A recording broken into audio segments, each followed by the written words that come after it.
AP తిరుమలలో శ్రీ పద్మావతి అమ్మవారి వసంతోత్సవాలు వైభవంగా జరుగుతున్నాయి. ఇందులో భాగంగా ఇవాళ అమ్మవారి స్వర్ణ రథోత్సవం నిర్వహించారు అర్చకులు, అధికారులు. గురువారం నుంచి మొదలైన వేడుకలను 3 రోజుల పాటు వైభవంగా చేస్తోంది టీటీడీ. వసంత ఋతువులో సూర్యుడు ఎక్కువ ప్రకాశవంతంగా ఉంటాడు. సూర్యకిరణాల వేడితో జీవులకు వ్యాధి బాధలు కలుగుతాయి. ఈ సీజన్లో శ్రీ పద్మావతి అమ్మవారిని వసంతోత్సవాలతో ఆరాధించటం వల్ల భక్తులకు శారీరక, మానసిక శాంతి వస్తుందని విశ్వాసం. ब्रह्मा पौरसृष्टिः सत्यं वद धर्मं चरा स्वाध्याया देवो मन्त्रपदेभ्यो मृषयो मन्त्रकृतो मन्त्रपदय मयेन्द्रियं दधातु मयि मेधा.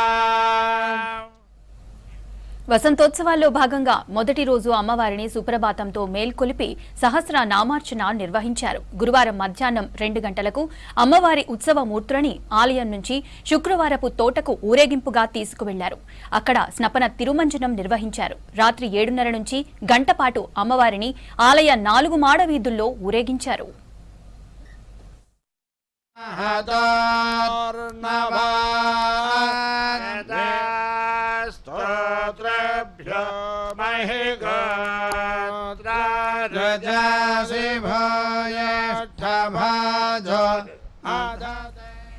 టీటీడీ ఉద్యానవన విభాగ డిప్యూటీ డైరెక్టర్ శ్రీనివాసులు ఆధ్వర్యంలో శుక్రవారపు తోటలో శేషాచలం అడవిని తలపించేలా తీర్చిదిద్దారు.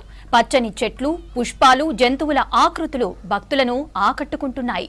ఆవు, దూడ, కోతి, నెమలి, హంసలు, చిలుకలు వంటి రూపాలు ప్రత్యేక ఆకర్షణగా నిలిచాయి. ఇందులో 300 కేజీల వట్టివేరు, 500 కేజీల సంప్రదాయ పుష్పాలు, 15,000 కట్ ఫ్లవర్స్ తో వివిధ రకాల పండ్లను వినియోగించారు. ఇందులో బెంగళూరు, హైదరాబాద్ కి చెందిన అలంకరణ నిపుణులు, టీటీడీ సిబ్బంది పనిచేశారు. వసంతోత్సవాల్లో అన్నమాచార్య ప్రాజెక్టు ఆధ్వర్యంలో ఆధ్యాత్మిక సంగీత కార్యక్రమాలు జరిగాయి.